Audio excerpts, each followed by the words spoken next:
Bien, muy buena tarde a todos y a todas.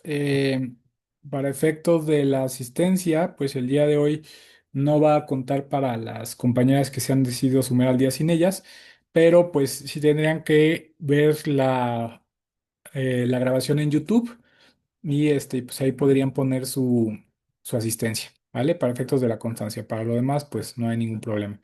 Bien, espero que todo marche de maravilla. Espero que han avanzado mucho esta semana con sus investigaciones. Y bueno, pues el día de hoy me toca a mí, ¿no? Hicimos un breve paréntesis con lo del método de derecho comparado, que creo que fue muy útil, lo que nos planteó el doctor Oscar Torres. Y ahora es momento, pues justamente de hablar acerca de las fases de la investigación. Un tema, pues, muy necesario, ¿no? Porque pues justamente a veces no sabemos, ¿no? Ni por dónde empezar y pues ahora voy a pues compartirles un poquito cómo yo he dividido yo estas fases. Déjenme encontrar el pizarrón. No lo encuentro más. Documentos pizarrón para poner un poquito el pizarrón y se vea un poco más amigable. Ujujú. Uy, no encuentro el pizarrón. ¿Qué le pasó? ¿Ya lo quitaron de Zoom o qué?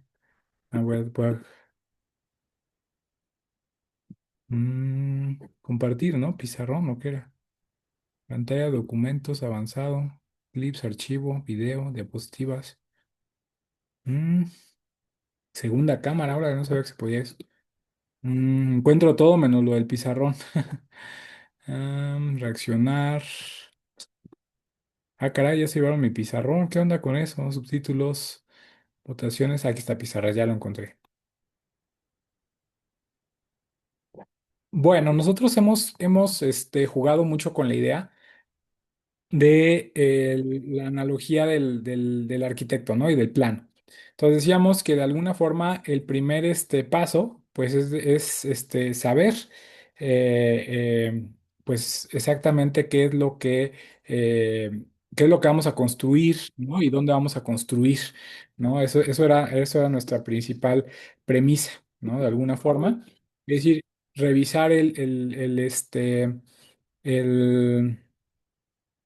el suelo, ¿no? O sea, no podemos empezar a construir si nosotros fuéramos arquitectos sin revisar antes el suelo, ¿no? O sea, si el suelo no es firme, pues de ninguna manera podemos, ¿no? Entonces, ya lo veíamos la primera sesión, ¿no? Creo que fue nuestro objeto de estudio de la primera sesión, pues fue el tema del, del, ahora veo muy raro el Zoom, como que algo le cambiaron, ¿no? Porque no veo el de texto tampoco. Gráfico, texto.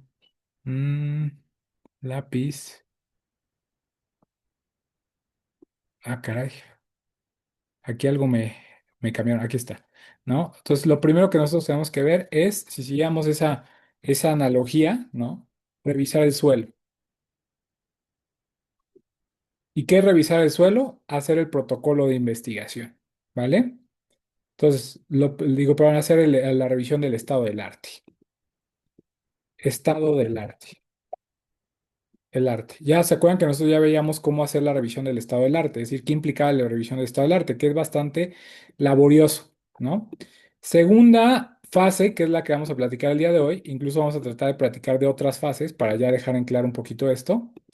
La siguiente fase es crear el plano, ¿no? Es después de que un ingeniero pues ya ve que las medidas son adecuadas, que es conveniente, crear el plan, ¿no? Entonces, ya que creamos, o sea, ¿qué implica crear el plano? O sea, qué es crear el plano? Pues justamente el protocolo de investigación. A ver, aquí quiero aclarar algo muy puntual. No hay un protocolo universal. ¿Esto qué quiere decir? Que no hay un formato de protocolo de investigación que sea aplicable para todas las universidades. A veces las propias universidades cambian los protocolos de investigación, es decir, no es el mismo en el protocolo de investigación con el cual yo ingresé a la maestría al que ustedes van a necesitar para ingresar a la maestría, o no es el mismo protocolo que sigue el seminario de filosofía que el que sigue el seminario de derecho constitucional. ¿Sí lo ven? O sea, hay ciertas diferencias respecto a los formatos de los protocolos. ¿Por qué? Pues porque no hay un solo plano. A lo mejor en un lugar, en un conjunto habitacional, pues los planos son exactamente los mismos, ¿no? Eso sí puede ser, o sea, que de repente haya pues los mismos planos, ¿no? Eso pasa mucho en las famosísimas casas Geo, ¿no? Que antes, eh, ya, que de alguna manera pues estaban ahí, pues ciertos condominios, ¿no? En el norte les llaman cotos, a este tipo pues, condóminos, ¿no? Y que de alguna manera todas las casas son iguales, ¿no? Entonces, pues eso pasa en lugares muy aislados, ¿no? Pero en realidad es difícil, ¿no? Que un protocolo sea igual a otro, etcétera. Son diferentes los de las universidades, pero hay ciertos elementos que son comunes, así como sea por casas geo, sea por una construcción independiente, sea por donde sea, pues no va a ser a veces el mismo plano un lugar que otro. Entonces, en ese sentido, no hay un formato universal de protocolo de investigación, pero sí hay elementos sustanciales. ¿Qué elementos sustanciales tiene un protocolo de investigación? Bueno, pues hay algunos elementos que son comunes a todos. Lo primero que tienen los protocolos de investigación en común es un planteamiento del problema.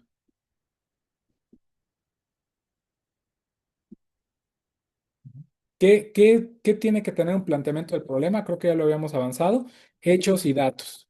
Hechos y datos. Recuerden que una cosa es tener una opinión, ¿no? Y otra cosa es tener un hecho, ¿no? El hecho es demostrable y no está a discusión, es decir, se coincide que eso pasó. Y datos, pues datos que pudieran ser verificables de fuentes confiables, ¿no? Es decir, si yo quiero demostrar que en el Poder Judicial bueno, si yo quiero partir de la premisa en el planteamiento de mi problema de que el Poder Judicial es corrupto, pues al menos lo primero que debería de notar es, o debería de demostrar, es que efectivamente hay denuncias de corrupción, hay magistrados, jueces y operadores jurídicos que han sido denunciados por corrupción y por supuesto que han sido sancionados por corrupción, ¿vale? Y si no, pero es que no han sido sancionados precisamente porque la corrupción es tan grande. Ah, bueno, entonces demostrar con otros hechos que efectivamente esos datos no corresponden con la realidad. Pero yo tengo siempre la responsabilidad de demostrar lo que estoy afirmando en el planteamiento del problema, ¿no? Porque si no, no tengo un elemento para empezar, ¿vale? Después del planteamiento del problema, ¿qué creen que siga? Una justificación. Una justificación. ¿Cuál es la diferencia entre el planteamiento del problema y la justificación? Yo he visto muchos alumnos que me dicen, es que estoy redactando casi lo mismo en el planteamiento del problema y en la justificación. Casi estoy redactando lo mismo. Es que tienes un problema, estás confundiendo lo objetivo con lo subjetivo. El planteamiento del problema es meramente objetivo. Nadie te puede cuestionar que ese problema existe. En la justificación, ahí tú pones ya cuestiones de carácter subjetivo. Por ejemplo, podría ser lo siguiente. ¿Qué pasa o qué creo yo que pase si no se atiende el problema? Eso sería una primera pregunta. ¿Qué creo yo que pase si no se atiende ese problema? Segunda cuestión, la relevancia en nuestro contexto de ese problema, es decir, ¿por qué ese problema es importante ahora desde mi perspectiva? Y tercera cuestión, ¿no? Pues de alguna manera plantear eso podría ser, ¿eh? No digo que forzosamente lo tengan que tener. Plantear algún posicionamiento personal respecto a ese problema en concreto, ¿no? Entonces, en la justificación, en realidad es algo más subjetivo. Se los voy a poner con el ejemplo que ponía la otra vez de el chavo que se cae en una calle. O sea, hay un hoyo en la calle, va alguien caminando y hay un hoyo y se cae. Ahí hay un problema. O sea, nadie puede negar que hay un hoyo y que por eso yo se cayó el chavo. Puede ser que también iba distraído o lo que sea, pero hay un hoyo. El hecho de que haya un hoyo donde no debería haber un hoyo es un problema. Podrás seguir cualquier corriente filosófica, podrás seguir cualquier posicionamiento, pero ahí todo el mundo va a ver un problema. Es decir, un hoyo que no debería de estar. ¿Sí lo ven? Entonces, después de eso el chavo dice, no, yo justamente estudio urbanismo y voy a hacer mi tesis sobre los hoyos, los baches, ¿no? Alguien le dirá, oye, hay muchos problemas de urbanización en nuestro país, con para que tú lo hagas de los baches, eso no es un problema. La justificación es algo subjetivo y la justificación tiene que ver sobre qué dimensión tú le das al problema. Hay veces que los problemas que parecen sencillos son los más ricos, más de los que más se puede sacar fruto, de los que más se puede sacar provecho. Entonces, la justificación son las razones por las cuales tú has decidido abordar ese problema, ¿vale? Es decir, ¿qué justificaciones y qué motivaciones? Es decir, ¿por qué consideras que el tema es relevante? ¿Qué consideras que va a pasar si no se atiende ese problema? Es decir, ¿qué pudiera ser que no pase si desatendemos el hecho de que haya baches, por ejemplo? ¿No? Esa es la justificación, ¿vale? Una vez que nosotros tenemos nuestro planteamiento del problema y nuestra justificación, ¿qué creen que sea necesario? ¿Qué creen que sea otro elemento que tienen todos los protocolos, independientemente de qué escuela sea?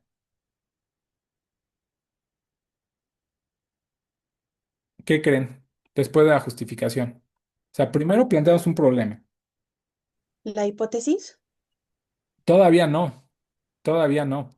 La hipótesis va a llegar después. ¿Qué otra cuestión creen que venga antes de la hipótesis? Porque todo esto va concatenado. Si no tenemos planteamiento del problema, no tenemos justificación. Siempre vean el protocolo como algo que va concatenado. Es decir, si no hay planteamiento del problema, no hay justificación. Es más, de hecho, si no hay planteamiento del problema, no hay tesis, porque todo se liga al planteamiento del problema, ¿no? Justificación, ¿qué nada más? ¿Podría ser un fundamento teórico o antecedentes históricos? Eso ya va en el capitulado, pero todavía no. Es más, en todo caso, los antecedentes históricos, si tuviéramos que ponerlos aquí, tendrían que ser en el planteamiento del problema, pero depende de la naturaleza de la investigación. No, tendría que ser ahorita las preguntas de investigación. La pregunta general tiene que ver con cómo resolvemos el problema.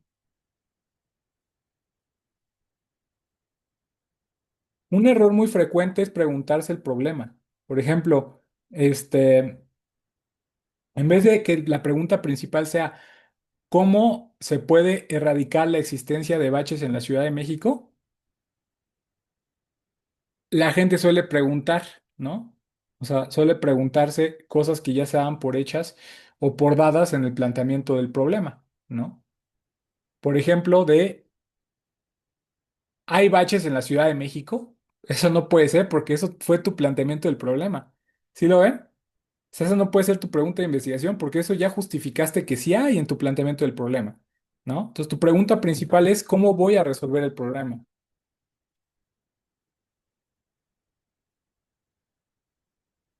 Bueno, claro, aplicado a tu investigación. Recuerden ustedes que el problema fue delimitado, aquí hacer un paréntesis, el problema fue delimitado en un espacio, tiempo,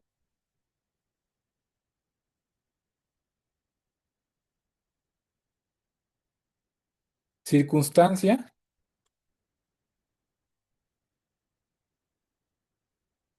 contexto. Siempre tenemos que delimitar muy bien nuestro problema en un momento, particular, ¿no?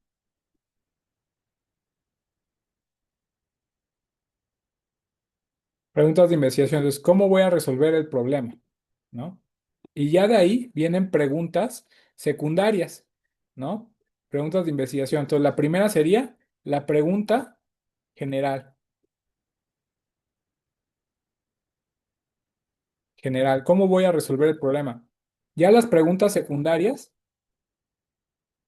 recuerden que por cada pregunta vamos a tener un capítulo que las aborde. Y esas preguntas auténticamente las vamos a responder al cabo de nuestra investigación. Y son preguntas que verdaderamente nos generan incertidumbre. Por ejemplo, ¿cómo surgió el problema?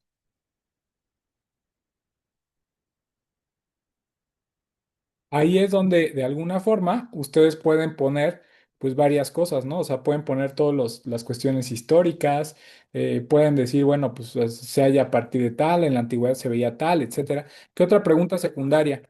¿Cómo está regulado el problema?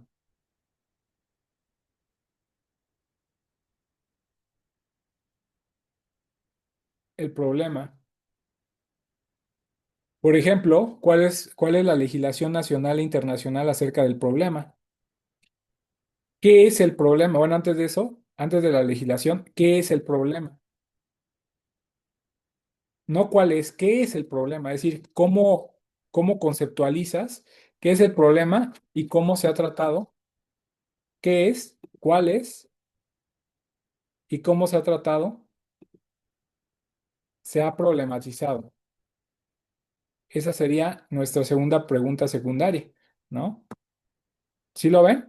Una vez que tenemos las preguntas de investigación, pues ahí ya nos planteamos los objetivos. Los objetivos responden a qué quiero hacer. ¿Cuál es tu objetivo principal? Y ahí tenemos objetivo principal. El objetivo siempre, principal siempre bueno, todos los objetivos siempre se van a resolver, se van a poner en verbos en infinitivo, ¿no? Nuestro objetivo principal, ¿cuál va a ser? Proponer, si somos más ambiciosos, resolver, dar respuesta. Nuestros objetivos secundarios es analizar, por ejemplo, vamos a seguir la lógica de nuestras preguntas. Recuerden que nuestros objetivos son congruentes a nuestras preguntas. El objetivo principal responde a la pregunta principal. Por ejemplo, ¿cómo voy a resolver el problema? El objetivo principal dice, pues, proponer tal cosa, ¿no? Entonces, nuestra segunda pregunta secundaria, ¿cómo surgió el problema? ¿No? Analizar la evolución histórica de mi problema.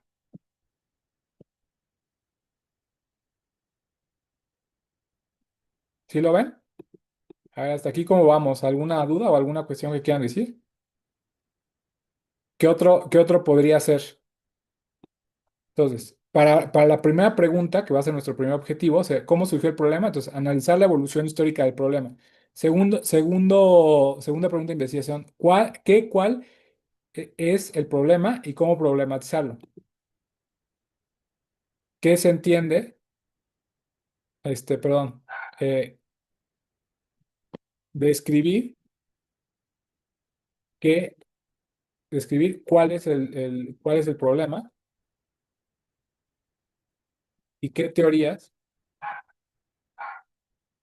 lo han tratado de resolver, ¿no? Otro de los objetivos puede ser, ¿no? Dice, ¿cómo se ha problematizado? Pues ya está. Este, definir y conceptualizar el concepto clave de mi problema. ¿Y cómo está regulado? Pues ahí sería, pues justamente sistematizar, sistematizar la legislación nacional e internacional referente a mi problema. Si lo ven, ahí tenemos algunos objetivos que son congruentes con las preguntas de investigación. Entonces, el objetivo principal responde a ¿qué? ¿Vale? Una vez que ya tenemos los objetivos, una vez que ya hemos detectado qué objetivos nos hemos planteado, déjenme aquí separo para que sean las diferencias, más le voy a poner con negritas,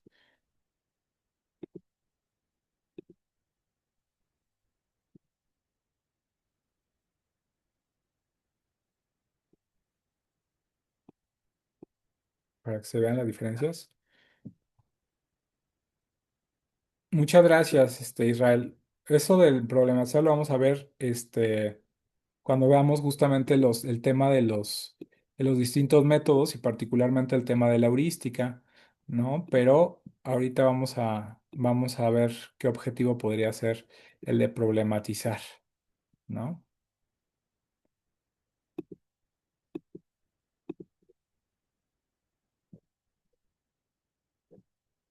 Objetivos, ahí está, ¿no? Ahí tenemos ya planteamiento del problema, justificación,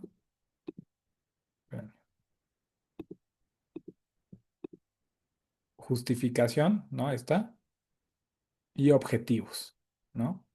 Entonces, en ese sentido, un objetivo podría ser problematizar, ¿no? Y el método que nos sirve para problematizar sería, por ejemplo, el método heurístico, que no sé si era usted que hablaba justamente acerca de él, ¿no? Y yo refería, pues, justamente a Apolia, ¿no? Pero déjenme lo hago un poco más grande. Entonces, una vez que tenemos, pues, justamente nuestros objetivos, pues ahora sí podemos plantear nuestros argumentos a defender o hipótesis.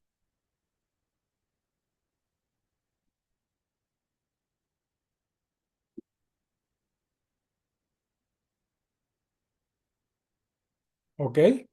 Aquí en ese sentido, pues podemos decir que es un tema bien delicado el tema de la hipótesis, porque yo creo que en investigación cuantitativa sí tenemos hipótesis, pero en investigación cualitativa tenemos más argumentos a defender. Me explico. Cuando es investigación cuantitativa, en algunos supuestos de la investigación cuantitativa es aquella que tiene que ver con estadística y probar con datos. Eso es investigación cuantitativa de manera muy sucinta, ¿no? Podríamos ser más específicos, pero se lo estoy tratando de explicar de la manera más leve posible, ¿no? Menos técnica posible. Entonces, una hipótesis, por ejemplo, si yo quiero demostrar, mi planteamiento del problema es que la gente desconoce la Constitución, ¿no? Y pues de alguna forma, eso lo pongo a algunos hechos y datos que me dan indicios que la gente desconoce la Constitución. Pero yo quiero saber si mi hipótesis es cierta. Yo me planteo una hipótesis es que a mayor edad, mayor conocimiento de la Constitución. Y hago una encuesta con diferentes, diferentes personas de diferentes edades para demostrar que a mayor edad, mayor conocimiento de la Constitución, ¿no? En ese sentido, pues yo descubro que efectivamente las personas de mayor edad sabían más de la Constitución. Se corrobora una hipótesis. Pero a ver, ¿cómo hago yo para demostrar una tesis de que si cambiamos de autoridad electoral y creamos otra nueva autoridad electoral, o si se reforma tal artículo va a pasar tal cosa? No lo puedo demostrar. Es un argumento a defender.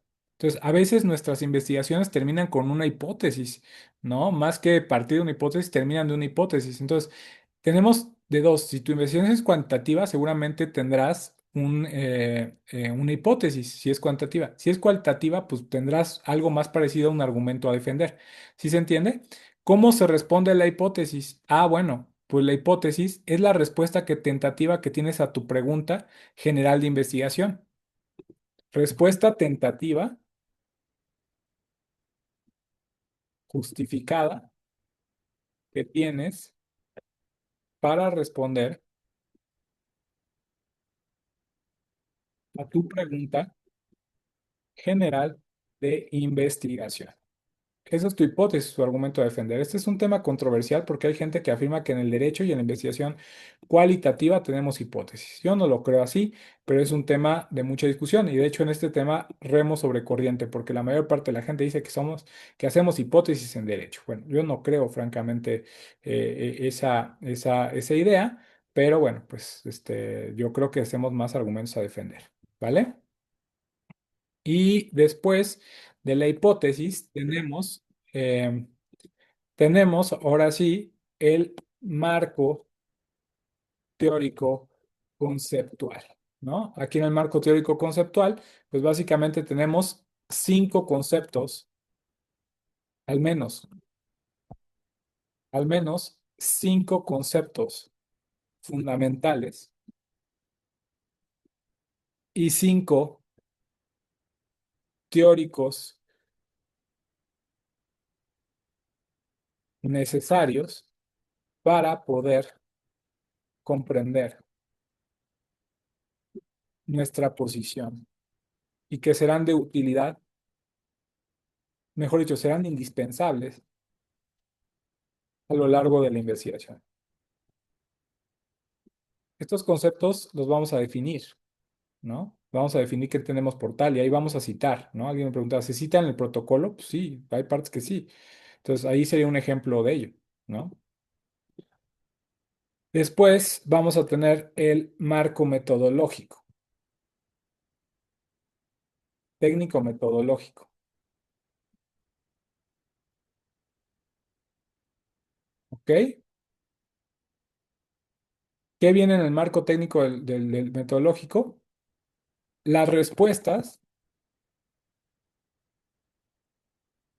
al cómo, al cómo de los objetivos. Es decir, los objetivos nos ayudan a transparentar qué vamos a hacer. El marco metodológico, cómo lo vamos a hacer. ¿Sí lo ven? Entonces, por cada objetivo tenemos que tener un cómo. Vamos al ejemplo. Recuerden que aquí el protocolo significa que está concatenado, ¿no? Es decir, siempre unas cosas van unidas a otras. Está concatenado todo este rollo.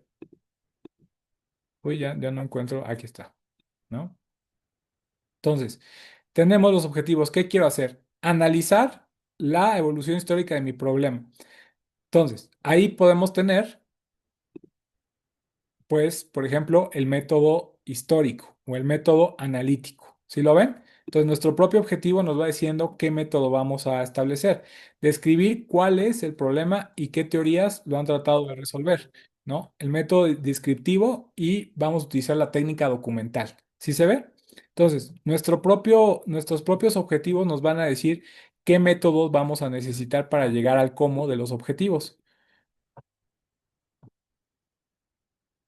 Y eso es lo metodológico. Método. El método responde al cómo. Y la técnica responde al qué. Digo, perdón, ¿con qué? El qué responde al método. ¿Con qué? Pues, por ejemplo, entrevistas, documentos, etcétera. Por ejemplo, técnica documental, revisar los documentos. Técnica de entrevista para recabar información. ¿Sí se ve?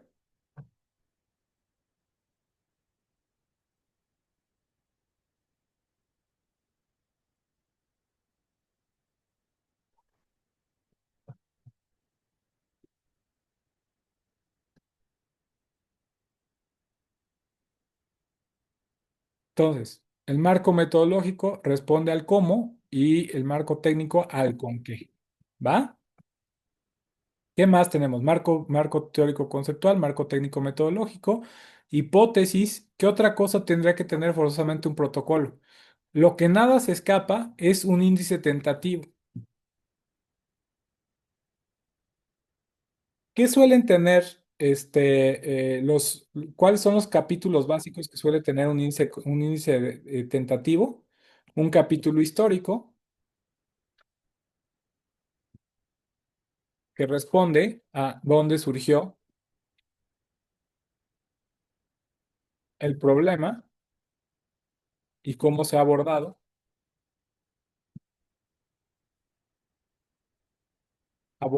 al devenir del tiempo.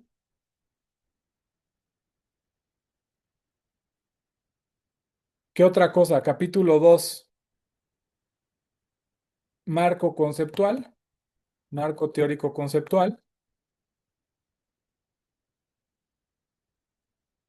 que responde cómo se define mi problema y qué teóricos lo han estudiado. Después, marco. Es una estructura muy básica y monográfica de una tesis, ¿eh? Por supuesto que hay mucho más, pero esto es lo más básico, sobre todo a nivel licenciatura, que pudieran tener, ¿no? Marco legislativo, tanto nacional como internacional. Después,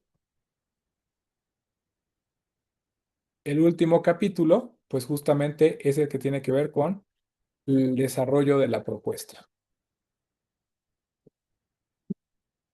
Naturalmente, hasta el final de la investigación se hace la introducción. Hasta el final, incluso después, la introducción se va a hacer incluso después que las conclusiones. La introducción es lo que hacemos siempre hasta el final, ¿vale? No van a salir como un alumno la otra vez que me dijo, tengo la introducción, oye, pero ni hemos empezado con el primer capítulo. Sí, pero ya tengo la introducción. No, pues la introducción se escribe hasta el final de la investigación, nunca se escribe antes, ¿vale? Y después, finalmente, aquí tenemos nuestro marco referencial. Ya habíamos hablado del marco referencial la vez pasada, es decir, cuáles son los libros básicos basados en el estado del arte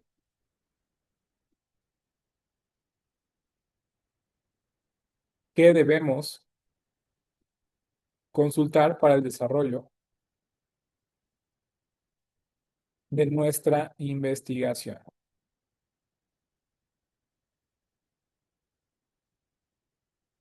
¿Sí lo ven? Esto generalmente es lo que lleva un, un, este, un protocolo de investigación. Entonces aquí vamos a poner crear el plano, hacer un protocolo de investigación.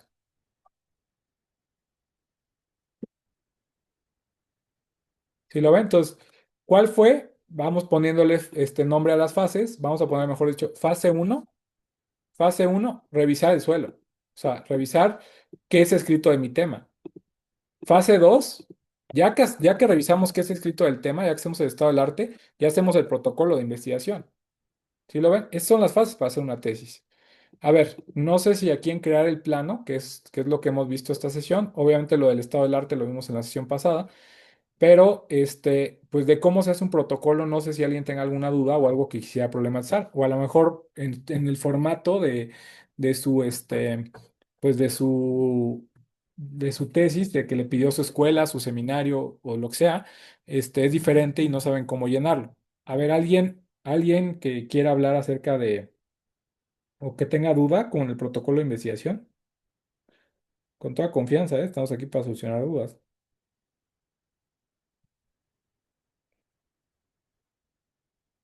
Adelante, sí, Robles.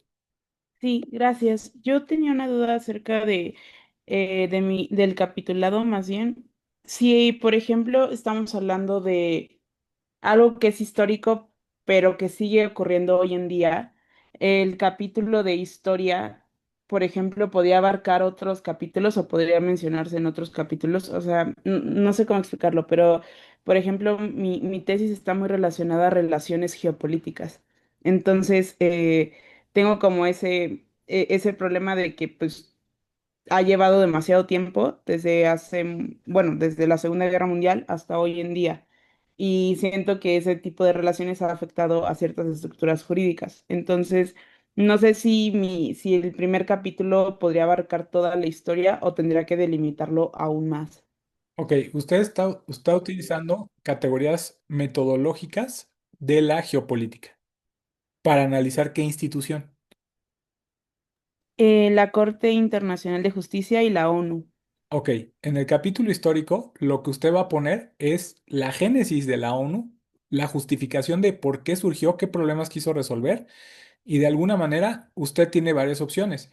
Ahí puede poner los casos emblemáticos que ha resuelto que han resuelto estas instituciones y pues con eso ya tiene un punto de partida, ¿no? O simplemente limitarse a decir, bueno, ha sido su papel, cuál ha sido tal cosa y a lo mejor en otro capítulo citar algún caso.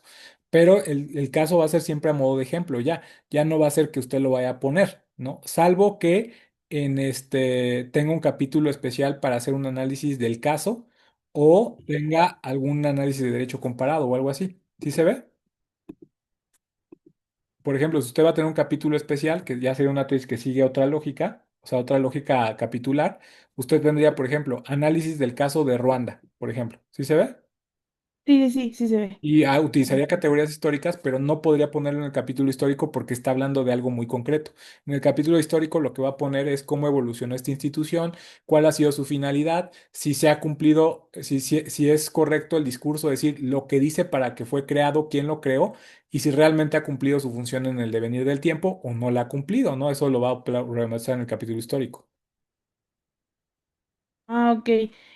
Por ejemplo, si quisiera hablar un poco de si ha cumplido su función o no, ya no tendría que poner eso en las conclusiones, sino simplemente tendría que ir directamente en el capítulo histórico.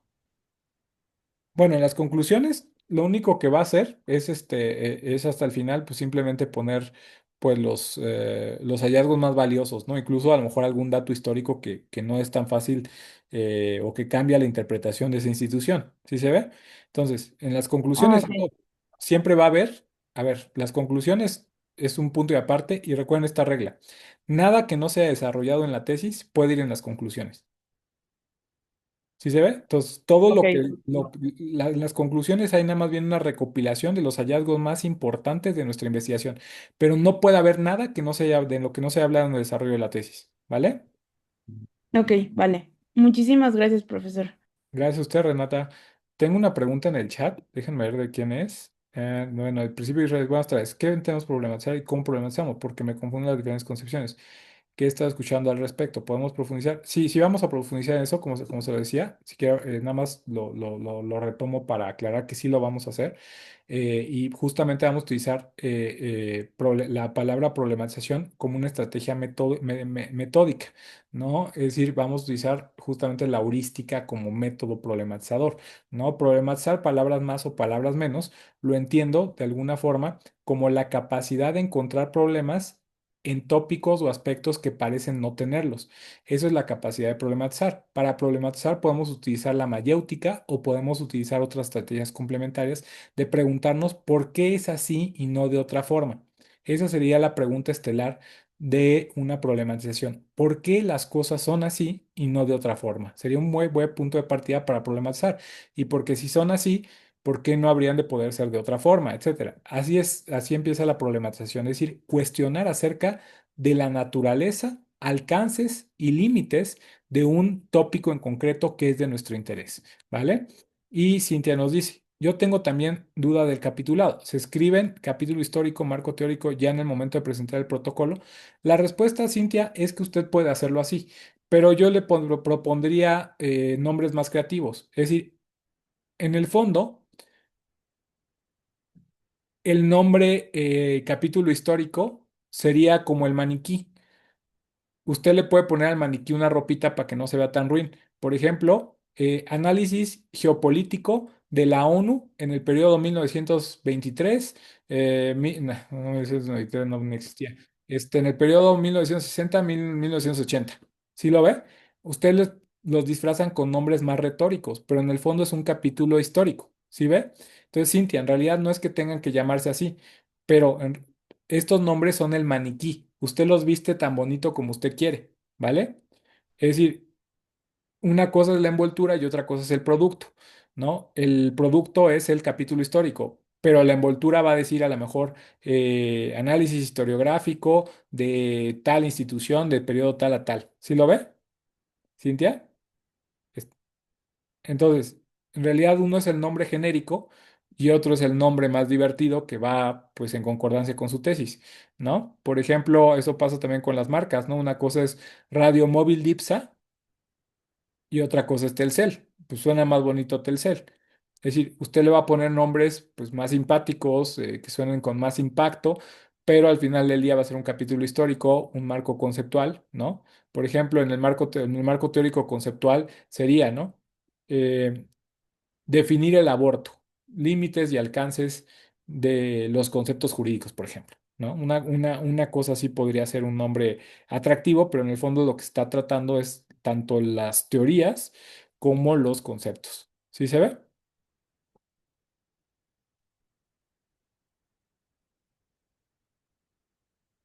Bueno, ¿alguna otra cuestión?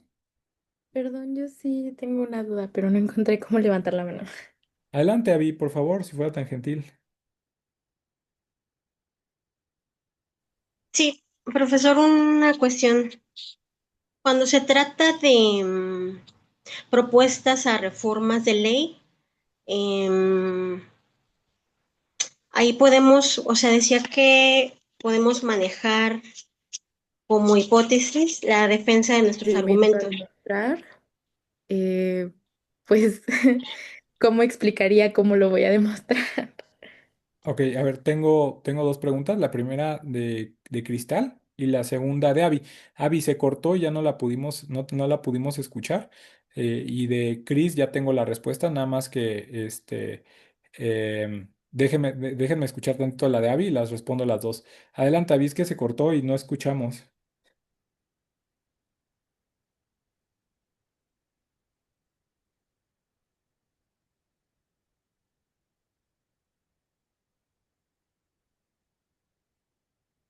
Creo que Avi tiene problemas con su audio, está apagado su micrófono, entonces déjame le escribo. Eh, Ah, sí, Perdón, adelante. sí, le escribo la duda si gusta. Sí, mejor. Mientras voy respondiendo la de Cris. ¿Va? Este, bueno, a ver, si nuestra propuesta va a ser una reforma legislativa o la creación de una nueva legislación, pues justamente sí, podemos seguir sin problema la misma estructura. Es decir, marco legislativo, primero analizamos qué es lo que está vigente. Después ya desarrollamos, por ejemplo, nuestro último capítulo sería hacia una reforma al artículo tal de tal legislación, ¿no? Entonces, en nuestro último capítulo, pues ahí es donde haríamos pues ya la propuesta legislativa. ¿No? ¿Qué haríamos en nuestro capítulo histórico? Analizar cómo nació esa institución legislativa, es decir, la primera ley que hubo en ese sentido, ¿no? En diferentes ámbitos, diferentes lugares, ¿no? Entonces, tenemos que buscar cómo surgió esa legislación, de dónde viene, ¿no? Y sobre todo, cómo ha repercutido a lo largo del tiempo. En el marco conceptual, pues los principales conceptos que son motivos de nuestra legislación, ¿no? Por ejemplo, tal vez reforma fiscal o etcétera, ¿no? Los conceptos fundamentales. Y en el marco legislativo, pues ahí vamos a analizar, pues, la naturaleza de la legislación, de dónde emana, desde la Constitución hasta el reglamento más humilde que ha dicho la jurisprudencia, Y recuerden ustedes que el marco legislativo se divide en nacional e internacional. ¿Qué dicen los tratados internacionales? Ahí tenemos que estar muy vivos, encontrar la inconsistencia legislativa que nos va a dar pie para desarrollar nuestra propuesta. O sea, que nos va a ayudar a desarrollar la propuesta que nosotros vamos a hacer de alguna modificación legislativa. Entonces, la modificación legislativa iría justamente en el capítulo cuarto y justificaríamos en gran medida, gracias a lo que vimos en en el capítulo 3, justificaremos la necesidad de una propuesta. Ahí nosotros desarrollaremos en qué consiste nuestra propuesta, qué efectos tendría, cómo hacemos, cómo justificamos que que esa nueva reforma es mejor que lo que tenemos actualmente. ¿Sí se ve? Sí, gracias.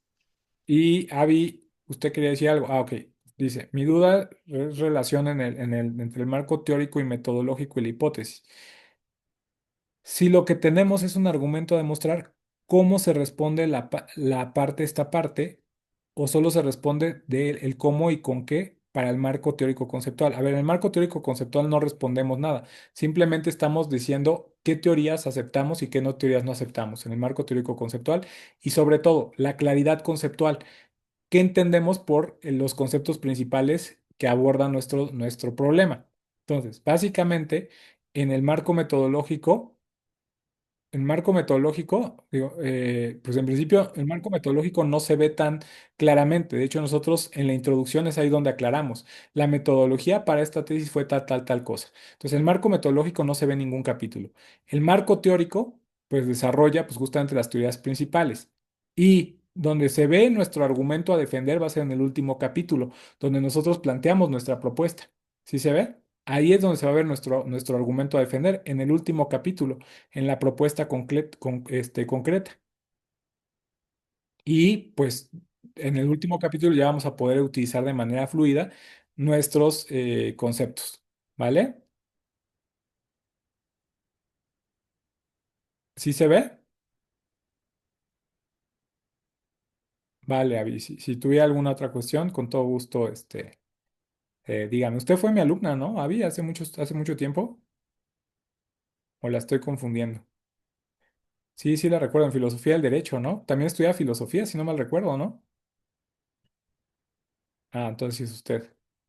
Qué bueno, qué gusto verla. Cómo va la carrera de filos? ¿Bien? Sí, sí, muy bien, pero pues igual, Uy, se cortó otra vez. Nada más me quedé pues igual.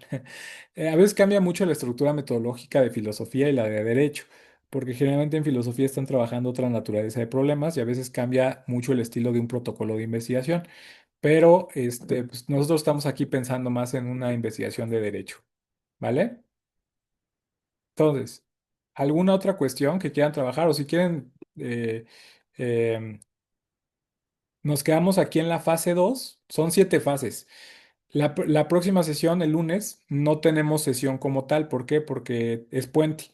Pero el 23 viene un colega a hablarnos de inteligencia artificial y después me vuelve a tocar a mí. Entonces, si quieren, vamos viendo fase, cuando me toque a mí, vamos viendo las fases y estas son las fases desde mi perspectiva más difíciles, ¿vale? O más complejas. Podemos tener esa cuestión. Entonces, apréndanse bien en qué fase nos quedamos para que me recuerden la clase que me toca a mí, pero no me gustaría terminar esta fase sin que estuviera todo claro y sobre todo sin ayudarles en redactar su protocolo de investigación. O sea, ¿qué les hace falta? O si alguien está atorado en algo concreto, pues ya vamos a empezar la hora de la parte práctica. Entonces, pues ahora sí que todo suyo el micrófono y ya viene la parte práctica, es decir, ¿qué quieren, pues qué quieren justamente trabajar, ¿no? Ay, no, no muevan, no muevan, de la parte práctica. ¿No? Si quieren hasta compartir pantalla y puedo revisar sus protocolos si así lo gustan. Ok, ¿nos seguimos? O sea, no sé qué. Ah, ok, está. Carlos, ok. Buenas tardes, maestro. Una pregunta. La pregunta principal es lo que define a las demás preguntas, es decir, ¿pudiera haber dos o tres preguntas principales y de ahí desarrollar las demás o solo es una? Solo es una. O sea, la pregunta principal es la matrix de todo, ¿no? Y que tiene que ver con cómo resolver el problema. ¿No? Por ejemplo, su problema es el de los baches que decíamos. La pregunta sería, ¿cómo erradicar los baches en la Ciudad de México? ¿No? Esa tendría que ser la pregunta. Y pues nosotros ya tenemos un argumento a defender, que tenemos una estrategia posible de cómo hacerlo. Adelante, Olga Beatriz. Y, por ejemplo, esta pregunta va muy relacionada con la propuesta que nosotros tengamos. Por supuesto que sí. Oh. De hecho, la respuesta tentativa, que es su propuesta, se va a responder en la parte de argumento a defender. Por ejemplo, nuestra pregunta principal, ¿cómo erradicar los baches de la Ciudad de México?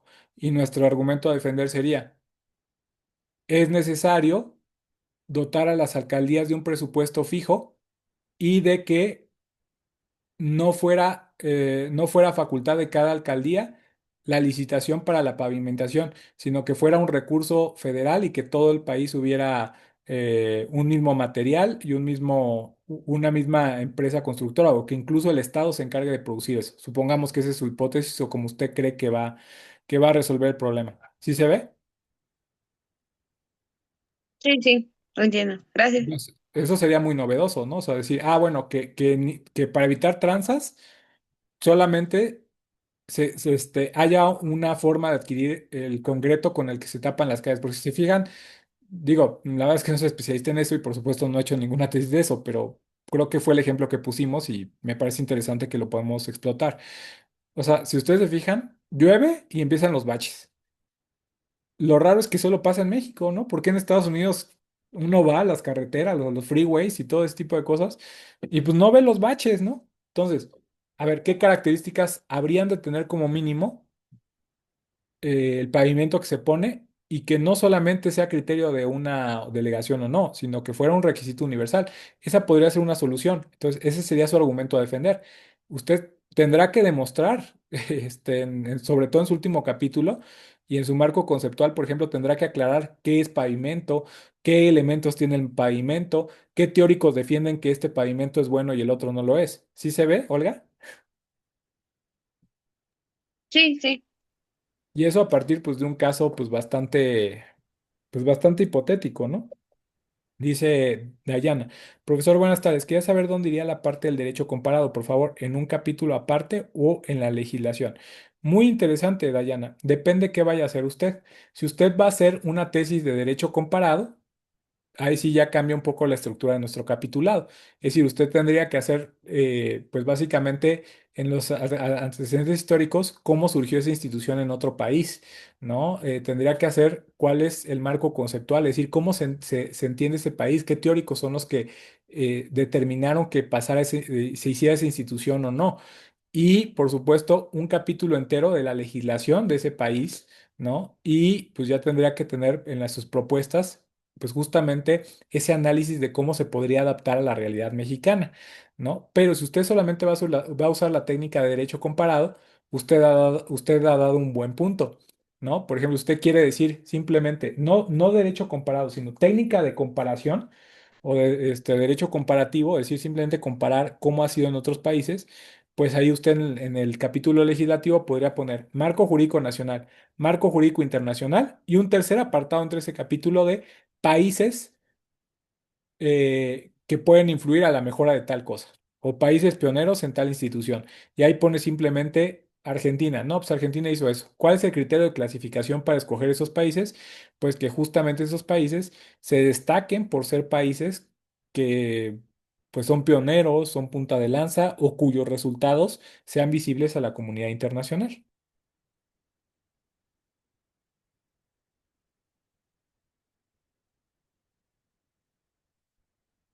¿Vale? ¿Alguna otra cuestión? ¿No quieren tallerear algo o algo así?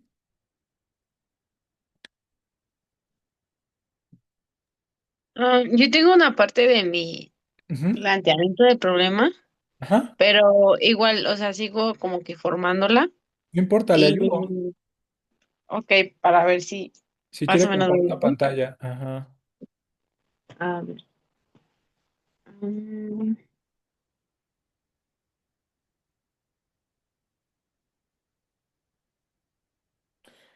Bueno, las personas que no están haciendo ninguna tesis y que todavía no quieren tallerear, pues ya quedó terminada la primera parte de la sesión. Esta segunda parte, recuerden que está dedicada a las cuestiones prácticas, así que quien quiera retirarse lo puede hacer. Quien quiera quedarse a ver cómo platicamos y discutimos la tesis de Olga, pues con todo gusto también es bienvenido, bienvenida.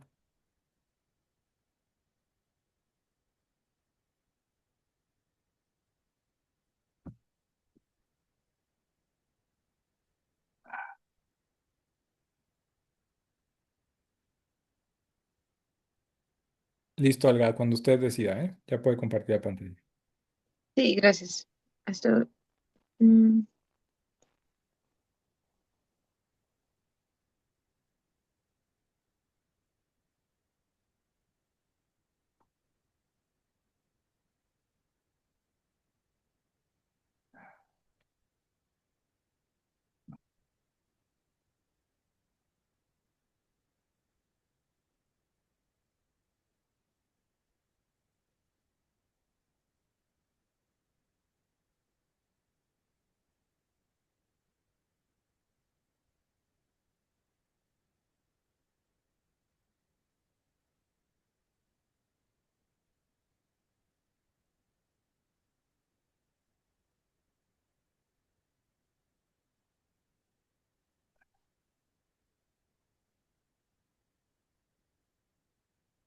Mientras Olga está lista, si alguien tiene alguna otra duda, pues también la puede hacer.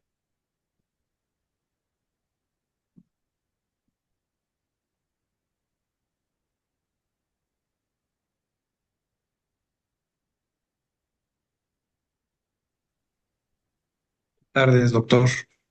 ¿Qué tal, José Yo Luis? le había comentado en la semana que por ahí traía un Ishikawa, Ajá, pero si quieren la segunda parte, lo platicamos para primero resolver lo de Olga, porque ujú, también le estoy dando el último toque todavía, porque por alguna razón no lo puedo leer.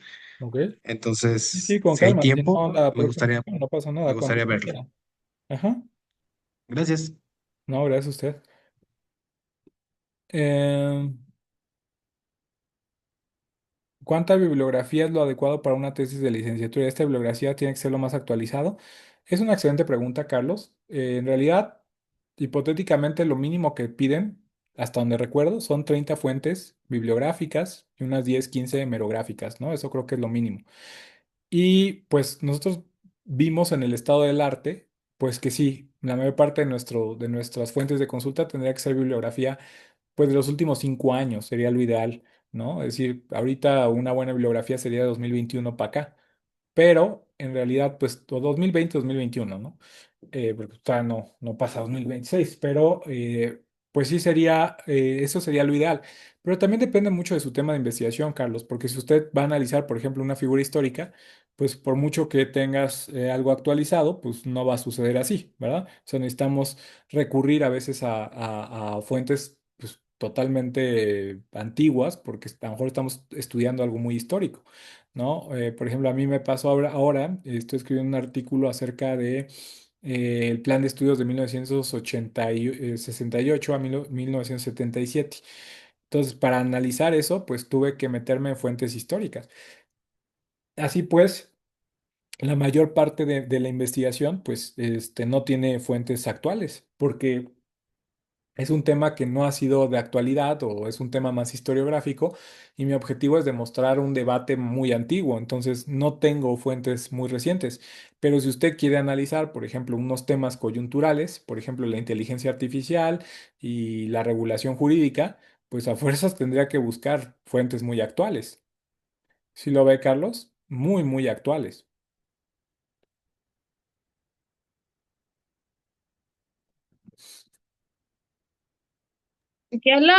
bueno, no sé si se Ah, ve, sí, ya no lo pude veo. compartir el documento, pero le tomé captura y solo así me lo pude subir. Ok, mira, cuando usted dice el problema que condujo a la elaboración de la presente investigación, ay, me da un poco de pena, Olga, porque es su teléfono. Entonces, si quiere, mándemelo a mi correo institucional para que no invadir su privacidad, ¿no? De que le llegue un WhatsApp o algo así y todos nos enteremos. Si se siente cómoda, no pasa nada, pero si le da incertidumbre de que no sé, reciba un WhatsApp, una llamada, etcétera, y aquí nosotros estemos viendo, con todo gusto mándemelo a mi correo y yo lo abro desde acá, ¿no? Pero bueno, vamos a trabajarlo si no tiene Sí, inconveniente. gracias. Sí. Entonces, el problema que condujo a la elaboración de la presente investigación se desarrolla de la siguiente manera. Eso lo pueden omitir, ¿no? Pueden empezar diciendo, ¿no? En México, los pueblos y comunidades indígenas históricamente han experimentado múltiples condiciones de vulnerabilidad, como son, ok, ahí tiene usted un problema. Ahí yo le recomiendo poner estadísticas y cifras del INEGI. ¿Sí lo ven? O sea, es decir, usted ya tiene que han experimentado múltiples condiciones de vulnerabilidad, como son las sociales, jurídicas, económicas, políticas. Para lo cual, para lo concerniente al desarrollo del presente proyecto, me refiero únicamente al menoscabo que enfrentan ante el robo intelectual de sus creencias artísticas y la afectación económica que les infringe. Ah, ok, ya voy viendo, pero no lo leí completo, ¿no? Entonces, ahí en ese sentido, pues ya va determinando, todavía no tiene que probar nada, ¿no? Si fuera posible ahí. ah, en políticas, después de etcétera, poner una nota al pie con algún dato que nos refuerce ese argumento, ¿vale? Y que usted solamente se va a referir al menoscabo del robo intelectual. Ojo, el concepto de robo intelectual lo va a tener que desarrollar en su marco conceptual. ¿Sí lo ve, Olga? Dice, en los últimos 10 años se han Sí. reportado hechos en los que las empresas privadas, principalmente de origen extranjero, se han beneficiado económica y jurídicamente de tal. Ok, entonces, en los últimos años, usted tiene que especificar de tal, ¿no? Por ejemplo, en los últimos años se han reportado hechos en las empresas privadas. Para efectos de esta investigación, detectamos el problema a partir de tal, ¿no? Y cuáles son las empresas y cuáles son los casos, ¿no? Siempre tenemos que ser muy explícitos.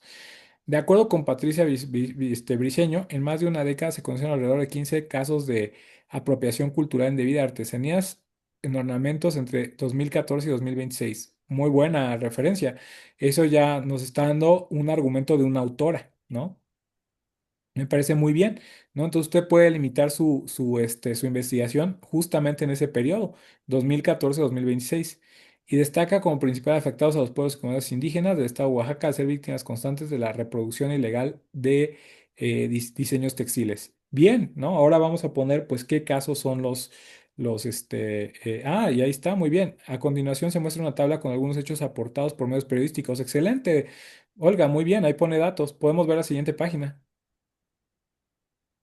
Ah, sí, nada más déjeme quitar esta y poner la Sí, siguiente. adelante, adelante. Un poquito, hacer un poco más amigable la redacción, pero se ve bien. O sea, usted está, eh, está haciendo un buen trabajo, está justificando. Ah, ya está, Beatriz. Ah, le agradezco mucho. Ahorita lo paso yo a mi computadora y lo revisamos, ¿vale? ¿Usted es Beatriz o es Olga Beatriz? No, que me llegó uno. Ah, sí, es Olga Beatriz. Ok, ok, yo lo comparto. Eh, Ok, no se preocupe, Beatriz, ya lo tengo aquí en mi correo, ¿no? Entonces, después de comunidades indígenas. En este mismo sentido, la exposición de la presente investigación dará a conocer el nivel de cohesión. Ah, aquí está planteando el problema. Ok, muy bien. 2015, la diseñadora francesa Isabel Mar replica la blusa típica de la comunidad. Excelente, muy bien, muy bien, Beatriz. Ah, creo que ni está. Se salió. Déjenme que vuelva, que regrese y ahorita continuamos para darle la retroalimentación. Ok, entonces aquí lo que hace Beatriz, que me parece muy acertado, es decir, bueno, aquí están los hechos. En 2015, la diseñadora francesa Isabel Marant replica una blusa de la comunidad indígena de Tutepec y la patenta. Presentan queja contra Nestlé ante CNH por uso comercial indebido de iconografía artesanal en Tanangos. Ok, muy bien. Carolina Herrera plagia bordados. Muy bien. Luis Butón plagia diseños. Excelente. Nuevamente, la diseñadora Isabel Marant plagia diseños y ahora de artesanas purépechas. Excelente. La marca Zimmerman plagia un huipil mazateco. El Instituto Nacional de los Pueblos Indígenas reprueba el plagio de Sham. Ok, aquí tenemos pues una serie de acontecimientos desde 2015. Entonces usted podría delimitar su problema México 2015, ¿no? México, comunidades indígenas del país en general, 2015, ¿no? Ah, y aquí tiene otros datos, increíble, muy bien. Porcentajes de población indígena según la problemática que enfrentó, excelente. Falta de empleo, falta de recursos, falta de atención médica, falta de gobierno, discriminación por apariencia, falta de oportunidades para seguir estudiando, discriminación por hablar una lengua indígena, falta de respeto a sus costumbres y tradiciones. Excelente, muy bien, Olga. Beatriz, usted ha hecho un buen trabajo. Yo creo que eso podría entrar en el porcentaje o ver qué es lo que se midió cuando se midió falta de respeto a sus costumbres y tradiciones. Muy probablemente eso también es una falta de respeto a las costumbres y tradiciones, ¿no? O sea, utilizar con fines marcarios o fines mercantiles ese tipo de cuestiones, pues yo creo que también es una forma de faltar el respeto a las costumbres y tradiciones. Excelente. Eso de costumbres y tradiciones también formará parte de su marco teórico conceptual. Y ya hasta, bueno, hasta ahí los datos ya quedaron porque esa última parte es como que lo estuve mejorando Ajá. para que me quedara la de arriba. Ok, pues yo veo que está bien, nada más hay que afinar un poquito la redacción para hacerla, hacerla como lo hacen muchas veces los abogados en las demandas, es decir, para que se vea como que tenemos toda la cuestión muy objetiva, ¿no? O sea, muy objetivo todo. Pero va muy bien, ¿no? El hecho de que haya Muchas encontrado gracias. esos datos me parece muy buena idea. Ah, ok. Esteban, usted tiene una muy buena pregunta. Sí, efectivamente, ahí tenemos un problema porque, bueno, la compañía apenas está trabajando su borrador. Entonces, es totalmente normal que todavía no tenga, a lo mejor, a lo mejor bien hechas las citas. Ya hablaremos acerca del tema de las citas, pero le enseño, efectivamente, la facultad tiene un manual. Déjeme, se lo muestro. Y sobre todo ese manual nos va a ser importante a partir de la página 54, si no mal recuerdo. Déjenme, se los enseño y vemos y corroboramos si la página es la correcta. La Facultad de Derecho tiene un manual de lineamientos que es su edición 2005 y justamente a nosotros nos va a interesar muchas cosas de este manual, ¿no? Pero particularmente para efectos de la cita nos va a importar, nosotros nos vamos a los criterios editoriales y ahí vemos, pues justamente a partir de la página 54, no me equivocaba, pues cómo hacer las citas, ¿vale? Entonces aquí viene cómo hacer las citas, ¿no? Y aquí nos vienen ejemplos de cómo hacer las citas al pie, ¿no? A partir de la página 54 y subsecuentes, ¿no? Nos vienen muchos ejemplos de cómo hacer citas, cómo seguir correctamente el manual, cómo hacer las citas indirectas, etcétera. Las notas al pie de página, miren, aquí vienen apellidos, autor, título, ciudad, editorial, año, página. ¿Qué pasa si citamos después en una situación, en una cita discontinua? A opsit le ponemos, ¿no? Si es consecutiva, ibidem, si es la misma, si es diferente página, pero mismo autor y mismo libro, e idem si es lo mismo. ¿Sí queda claro esa cuestión? Entonces tenemos un manual de lineamientos, particularmente la edición 2025, que nos es de mucha utilidad para no equivocarnos en la forma de citación, Carlos. Entonces, ese manual, si no lo tiene, con todo gusto se lo comparto. Si no, lo puede encontrar fácilmente en las redes de nuestra facultad e incluso lo puede comprar en físico en la coordinación editorial de la Facultad de Derecho.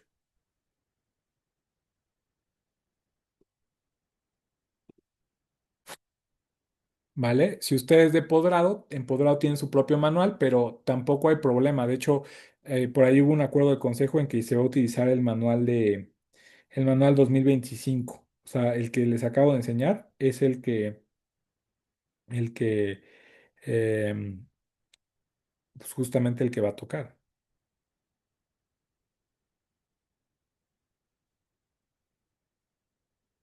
¿Alguna otra cuestión? ¿Alguna duda que tengan?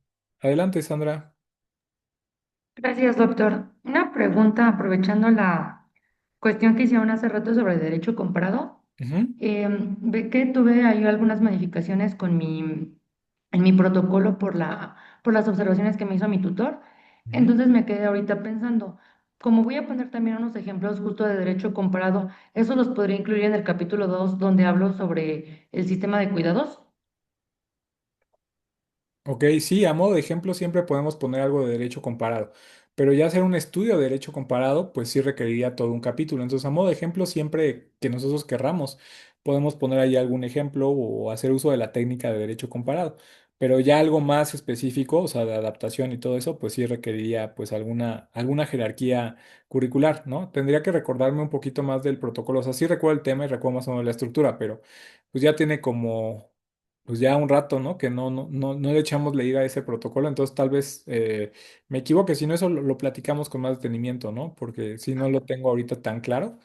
Sí recuerdo, ¿no? El problema que tuvimos entre la división del capítulo uno y la división del capítulo 2, ¿no? Y que el conflicto que hubo con su tutor, ¿no? Bueno, no conflicto, sino el La la separación de los diferencia temas. de opiniones entre Sí, la separación sí. temática y todo eso. De hecho, es lo que ahorita estaba revisando, perdón, doctor, que justo, bueno, lo que usted me había comentado y la división que justo hice por los temas o los subtemas de cada capítulo, yo ahorita lo estaba revisando y justo en el 2 hablo sobre que se llama el cuidado en personas mayores con deterioro cognitivo y la demencia. Entonces, por eso fue que me causó la duda ahí. Digo, yo no voy a hacer un trabajo, un análisis así como con otros de mis compañeros que sí lo hagan tal cual en derecho comprado, sino justamente como usted lo dijo, meramente un ejemplo. Exactamente, se puede referir, ¿no? Para solucionar este problema destaca el caso de la legislación española, donde el sistema de cuidados está estructurado de tal forma, y una nota al pie y se acabó. No estamos haciendo un análisis de derecho comparado, simplemente estamos poniendo que hay una propuesta que pudiera ser útil si analizamos la legislación española, ¿no? Pero que la podemos tener como en el radar. Vale.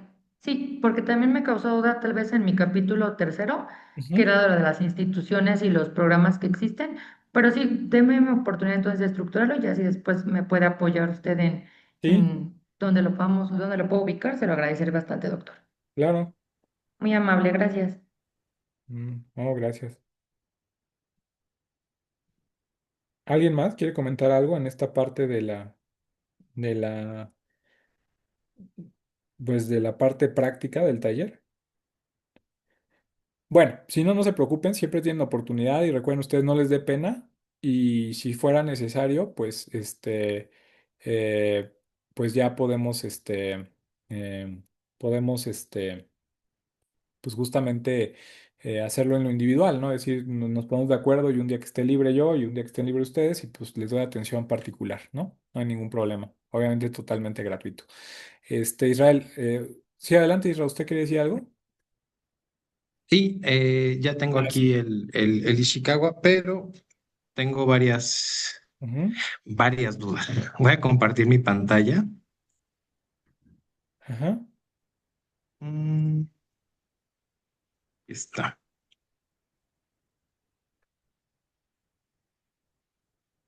Ahí se ve. Ok, magnífico. Ok, mi fenómeno como tal es lo que quiero denominar fluidez estructural en el sistema financiero mexicano. Técnicamente, el Ishikawa tendría que encontrar una serie de causantes que me terminen en un fenómeno, Ujú, ¿no? ujú, Pero lo que yo me estoy dando cuenta con lo que estoy ahorita padeciendo es que tengo un origen causal ujú, y ese origen causal da origen a otro fenómeno sine qua non. Y ujú, después, las consecuencias o las manifestaciones de este segundo fenómeno, que es la intersección de perímetros normativos, ¿no? Sine qua non da otro fenómeno que se llama desajuste forma-función. ujú. Y entonces, sí tengo tres causas que están ligadas una sobre otra y que Deme un segundo, déjeme técnicamente, nada más cargar tantito mi celular, digo, mi computadora. Déjeme ir por el cargador porque ya me está apareciendo batería baja. Pero lo escucho, ¿eh? Nada más voy por el cargador, adelante. pero tengo la computadora prendida y el audio prendido, ¿eh? Lo escucho en lo que estoy yendo por él. Ok, entonces, aquí mi tema es, técnicamente, si yo ataco, como todas son condicionantes de sí y solo sí, es decir, los criterios de afortunabilidad se siguen uno sobre otro para llegar a la consecuencia final que es mi fenómeno, técnicamente en mi propuesta, si ataco uno o si ataco dos o si ataco tres, pues el fenómeno ya no existe, porque los criterios de afortunabilidad pues, tendrían que ser necesariamente uno sobre otro. Entonces, varias preguntas. La primera, Esto probablemente pudiera ser solamente una rama o una espina del Ishikawa Ujú, y las demás sus subramas porque pues, técnicamente se siguen. Mi problema es que no, si no están en el principal, ujú. el fenómeno no se da. O sea, no sé si me estoy explicando correctamente, pero Creo me que refiero a sí. que si no están dentro de la columna, Ujú. no se da, o sea, el fenómeno no se da. El problema es que mi única causa, digamos, original y real, sí o sí tendría que ser la número uno, que es el diseño regulatorio B. Ujú. Pero estas no la puedo pasar, digamos, al mismo nivel porque dependen exclusivamente de que se dé un incumplimiento del EB. Ok.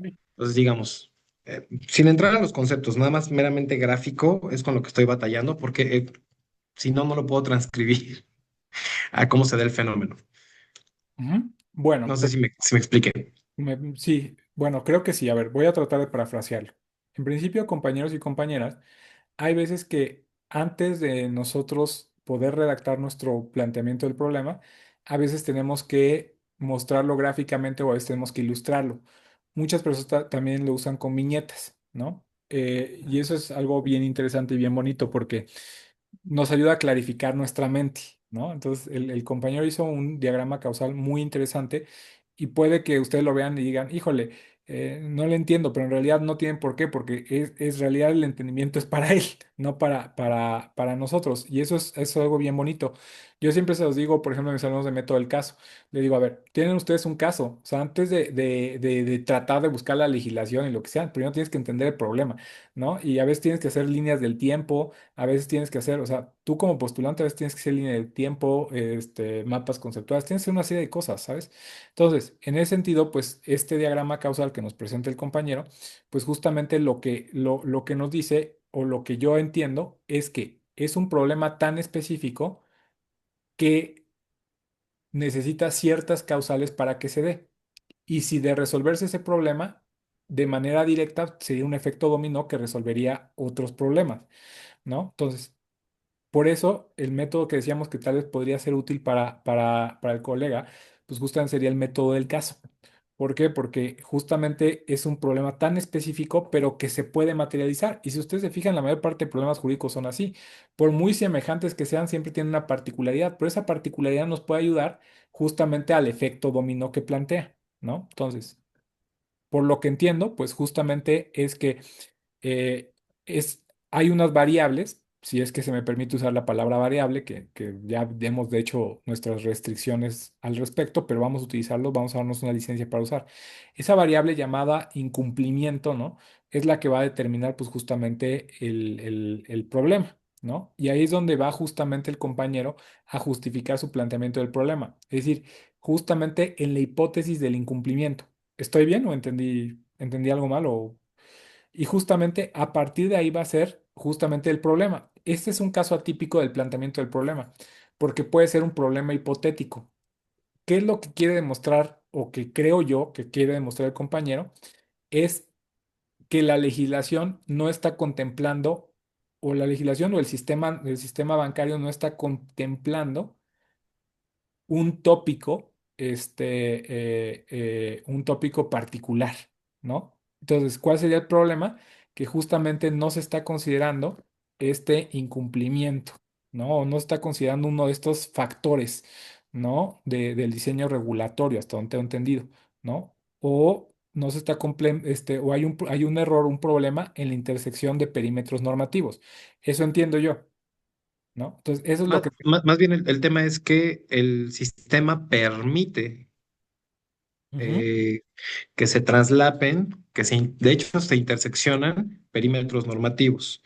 Y eso, digamos, rompe justamente aquí con mi variable que es transversal, que justamente es la MAMR, se llama misma actividad, mismo riesgo. Ok. Pero sí, la apreciación es muy correcta, digamos, metódicamente. Claro, y eso es genial, compañero, porque ya estamos viendo claridad, ¿no? En el planteamiento del problema. Y también debo felicitarle porque esa claridad que usted tiene para manejar gráficamente su exposición, va a ser genial para su tesis. De hecho, muchas veces los abogados adolecemos de poner justamente este tipo de diagramas. Entonces, va a ser súper útil que, por ejemplo, ya sea en el capítulo histórico, si es que va a considerar algún capítulo histórico, cuando haga uso del método del caso, nos va a ser extremadamente útil este tipo de gráficos, ¿no? Que están contemplados en nuestro manual de lineamientos editoriales. Y por supuesto eso va a ayudar ya con más claridad este tipo de diagramas, ayudan muchísimo al lector para que pueda comprender nuestra idea. Entonces son mecanismos de auxilio, ¿no? De auxilio a veces pues gráficos, ¿no? Entonces, pues sí, ¿no? Yo creo que la idea ya la va aterrizando, ¿no? Porque usted mismo me decía que tenía justamente todavía en el mundo abstracto, ¿no? Cómo planificar esto. Entonces yo creo que ya va agarrando forma, o por lo menos yo ya entendí más o menos cómo va. Naturalmente, pues mis limitaciones profesionales no me hacen todavía vislumbrar su problema, porque yo no soy especialista en los temas que usted trabaja y que por lo que tengo entendido, usted es un auténtico especialista que trabaja pues en la comisión bancaria, ¿no? Algo así me platicaba, o el Banco de México, una cosa así. Y bueno, pues yo, En comisión bancaria. comisión bancaria. Entonces, Ahora, mi ajá, problema es que en nivel de abstracción, mi única causa que he logrado detectar original, ujú, pues no son estas, porque la causa originaria es el diseño regulatorio EB aquí en este esquema, ujú. pero las demás son absolutamente dependientes, ¿no? Entonces, si yo me abstrajera más, si yo me abstrayera, bueno, si yo me alejara del Ujú. problema, no he logrado identificar, por lo menos a este nivel, otra causa como esta. Entonces, mi pregunta ¿es suficiente? Yo creo que sí es suficiente, ¿no? Yo creo que sí es suficiente. Y también lo que entiendo es que no se quiere meter usted en la causa primaria, sino simplemente en la causa secundaria, ¿no? Mm, esta es la causa primaria para mí. Ajá, esa es la Esta causa primaria. causa genera otras causas, que estas ya serían las nivel B2, ¿no? O Ajá, las A2. ajá, Y son todas interdependientes, ok. ¿no? Ujú. Eh, pero otra causa primaria es lo que no he logrado detectar, Ajena a la que señaló ahorita, ¿no? Ajena a diseño. ajena al diseño regulatorio de B. Ok, Ese es justamente el tema de si con esto es suficiente o yo si creo que sí. tendría que explorar más para encontrar No, otra yo causa. creo que sí, porque si no, podemos correr un riesgo, salirnos de nuestro marco teórico. Es decir, nos puede dar dar el problema de empezar a hablar de la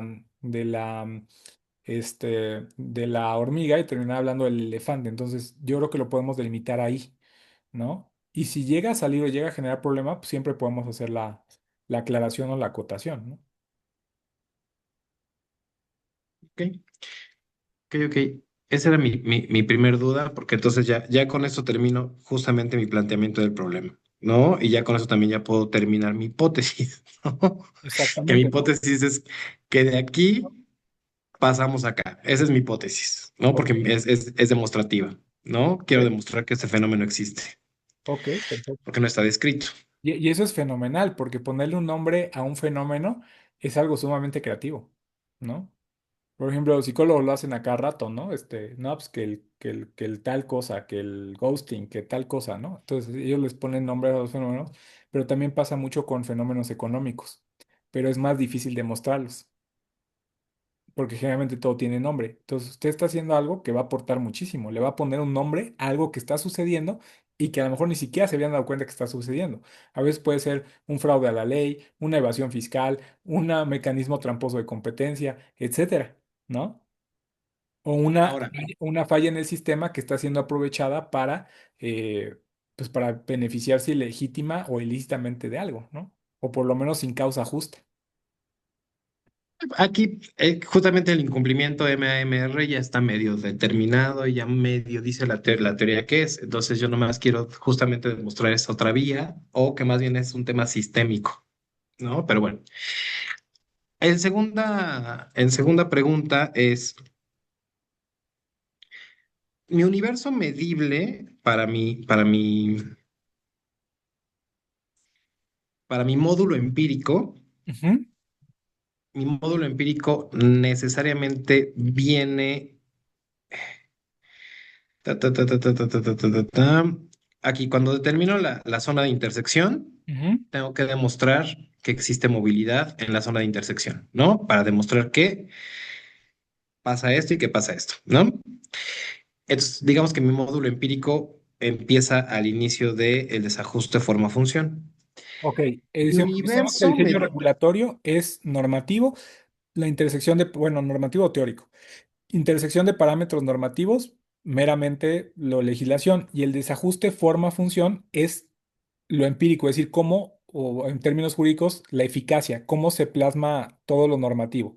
Ok, y ahí es donde encontramos la inconsistencia. Ajá.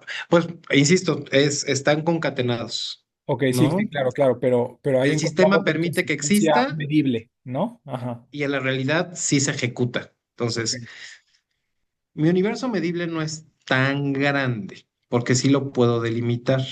claro. Entonces, tenemos cerca de 7,000 instituciones financieras. Lo voy a empezar a medir desde 2015 Ujú. a 2025, ¿no? ¿Hay Para tener alguna una muestra a justificación? 10 años. ¿Alguna justificación por qué en 10 años? Sí, dentro de mis variables independientes está la ¿No? innovación tecnológica y evidentemente la regulación que ha tenido la innovación tecnológica. Ok, perfecto. Y Claro, porque esto ha entonces, afectado diferentes formas de relaciones bancarias, la digitalidad, la geolocalización, etcétera, ¿no? Ujú. ujú. Y que justamente va en la zona de intersección, ¿no? Entonces necesita un parámetro pre y un parámetro post. Y la ley FinTech, o la ley que empezó a regular esto, es 2018. Ah, magnífico. Entonces, tengo, digamos, un pre, que es 2015-2018, y tengo un post, que es donde se desarrolla ya mi fenómeno, que es 2018-2025. Ok. Entonces, mi universo real es de 10 años y son Ujú. 7,000, más o menos, 7,000 instituciones financieras a lo largo de 10 años. Parece un universo enorme, pero no lo es, porque de ese universo, que serían 70,000, solo tengo que medir aquellas que hayan tenido una evolución o una disminución o un crecimiento lateral. Entonces, eso realmente Son menos de 10, disminuye ¿no? de 70,000 a 1,200, si queremos, perdón. Yo pensaba que eran menos, como no conozco casi de instituciones bancarias, dije, no, pues unas 10, ¿no? No, Pero, financieras, financieras, porque sí, justo el sí. fenómeno se da Ok. menos entre bancos y mucho más entre las SOFIPOS y Ah, ok, lo ok. que es Sí, no, sí. Nu, Esos Plata, topitos, sí, hay un montón. Bitso, Spin de Oxo, ¿no? Que son Sí, diferentes, sí, sí, claro. justamente diferentes parámetros normativos. Sí, sí, sí. Ahora, intenté sin éxito, o más bien con un fracaso rotundo, Ajá. diseñar una herramienta que me ayudara a buscar palabras específicas, este, para, déjame ver si también la puedo compartir. Quise diseñar una herramienta obviamente con Cloud y con Lovable, etcétera, etcétera, Ajá. para que me ayudara a buscar. Evidentemente mis parámetros estaban pues, bastante definidos, ¿no? Mis parámetros eran, se autoriza para, se cancela la licencia de, se autoriza, y que evidentemente fueran emitidos en el Diario Oficial de la Federación, que evidentemente, etcétera. Pero no lo logré porque los motores de búsqueda no lograron funcionar, etcétera. ¿Qué herramientas tengo? Porque no pienso leer el Diario Oficial de la Federación de 10 años. No, definitivamente no. Lo que podría hacer, pues, es justamente utilizar aplicaciones como Atlas T. Atlas T ayuda mucho en eso, ¿no? Y, pues justamente hacer mucho uso de la inteligencia artificial, ¿no? Bueno, es que yo no estoy tan acostumbrado, he utilizado programas estadísticos que ahorita ya traen inteligencia artificial como SPS, pero yo creo que para este caso, para identificación de palabras, todo eso sería Atlas T, ¿no? Pero yo no conozco los programas que usted ha citado, ¿no? A lo mejor los usan más en el ámbito financiero o a lo mejor es simplemente mi ignorancia, ¿no? En esos temas. Pero por lo pronto los que sí conozco son pues el SPS, ¿no? y y el Atlas T, ¿no? Que también creo que podía ayudarle a detectar ese tipo de palabras, ¿no? Sobre todo para esquematizar y todo eso.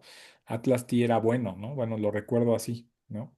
Y pero bueno, sí, o sea, tendríamos que ver cuál es el estado del arte en inteligencia artificial, porque sí necesita algo que le ayude muchísimo a detectar. Más que nada un prompt, ¿no?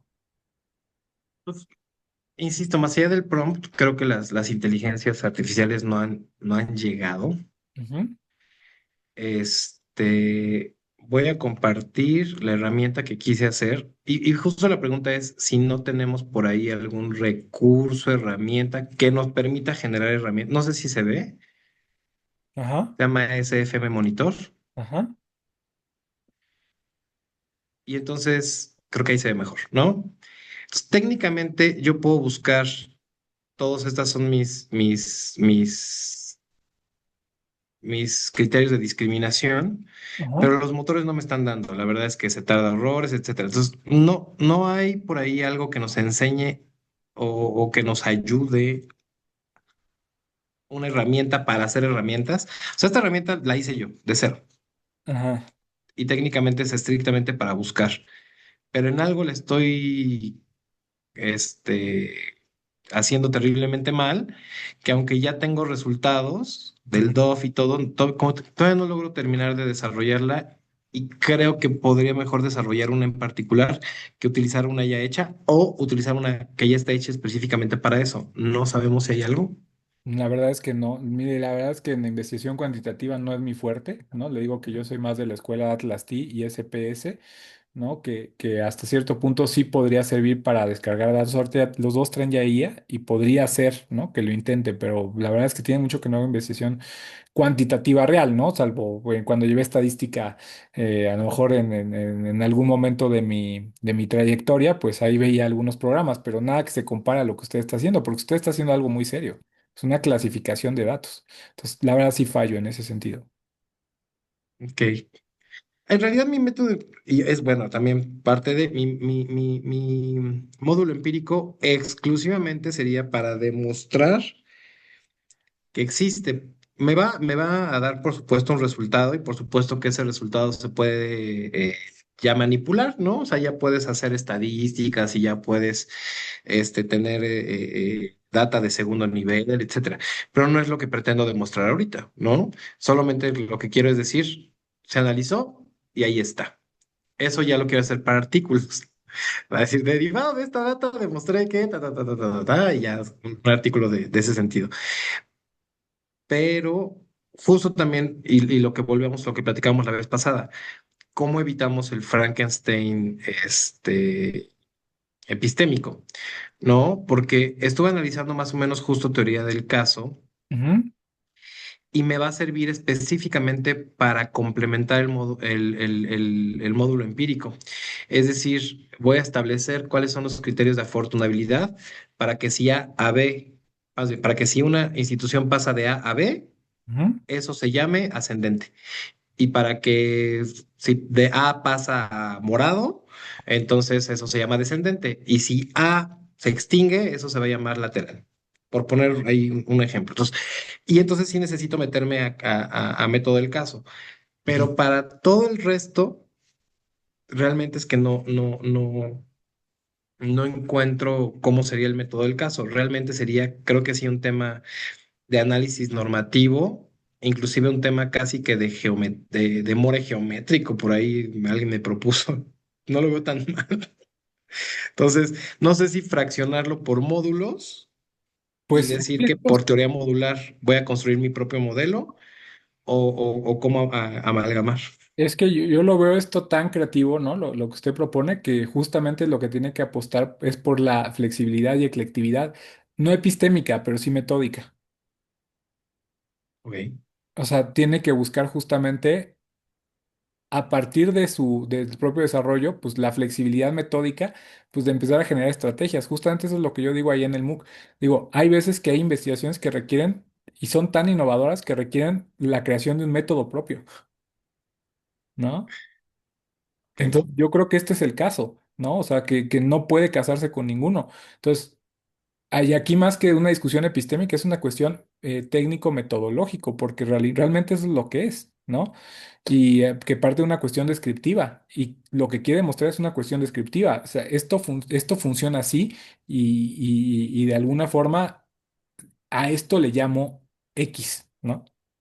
Entonces yo creo que ahí es donde tienen que meter mucha creatividad. A lo mejor Cáceres Nieto le puede ayudar, él como que sí está metido en algunas cuestiones de pues de Teoría selección modular. de datos y todo eso, ¿no? Teoría modular y constructivismo, sí. Efectivamente. Sobre todo teoría modular. El constructivismo no lo sé si sea útil, pero la teoría modular sí, ¿no?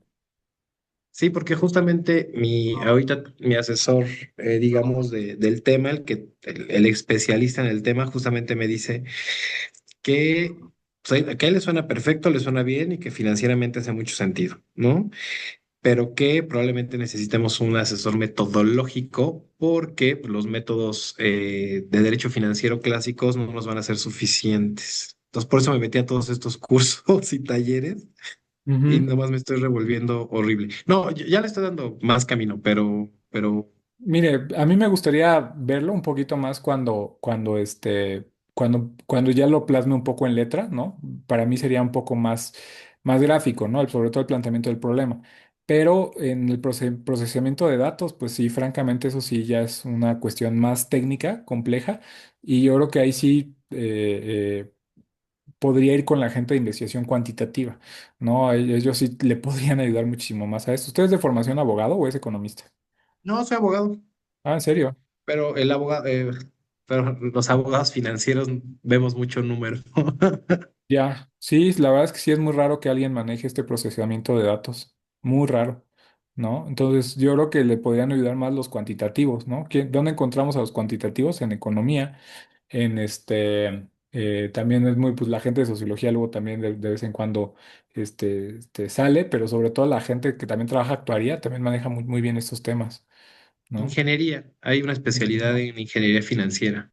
Sí, podría ser, sí, también, ¿no? Entonces, sí, la verdad es que aquí somos un poquito más quali y los abogados o los que trabajamos temas de humanidades, entonces sí, sí estamos un poquito limitados, Más pero cual que cual. algo puede servirle, ¿no? De alguna estrategia o alguna estructuración, aunque estamos un poco más básicos en la forma en que estamos desarrollando este curso, ¿no? Ujú. Perfecto, pues le agradezco muchísimo, ¿eh? Como siempre me ha ayudado bastante. En lo que pueda ayudar dentro de nuestras limitantes, estamos a la orden, ¿no? Gracias. No, gracias a usted. Bueno, pues si no hubiera alguna otra cuestión, yo deseo que tengan una excelente tarde. Ya estamos a 15 minutos. Y bueno, pues en realidad, pues la mayor parte de ustedes, o sea, el 99.9, pues, ustedes son de corte. Lo que nos presenta Israel me da la impresión que es una tesis mixta, ¿no? La mayor parte de ustedes son cualitativos, ¿no? Es muy difícil encontrar una investigación. Y bueno, además Israel es de maestría y tiene una experiencia pues bárbara, ¿no? Ahí en temas de la Comisión Bancaria de Valores, entonces no se espanten un poco con esa cuestión, pero bueno, también es bastante nutritivo lo que nos acaba de mostrar, ¿no? Porque él ya incluso está dedicándose a la parte de la técnica documental, pero llevada a un plano metódico pues bastante interesante, ¿no? Entonces, bueno, pues si no hubiera alguna otra cuestión, algún otro dato que quieran comentar, pues nos estaríamos viendo de este lunes hasta el que sigue, es decir, el lunes 23, ¿vale? Y va a venir alguien a hablarnos de inteligencia artificial. A lo mejor y le sirve algo a Israel, porque esta persona sí sabe un poco de temas de inteligencia artificial. Se llama Alfredo Ugalde y ha trabajado muchísimo el tema de la IA y a lo mejor nos puede dar alguna orientación, ¿no? Respecto a la IA y todo ese tipo de procedimiento de datos. Pero bueno, pues sin más, les deseo que tengan excelente tarde y estamos en contacto. Cualquier cosa pueden escribir ahí en el chat y ahí lo vamos trabajando. Un fuerte abrazo, cuídense mucho. Gracias. Gracias. Gracias, bye.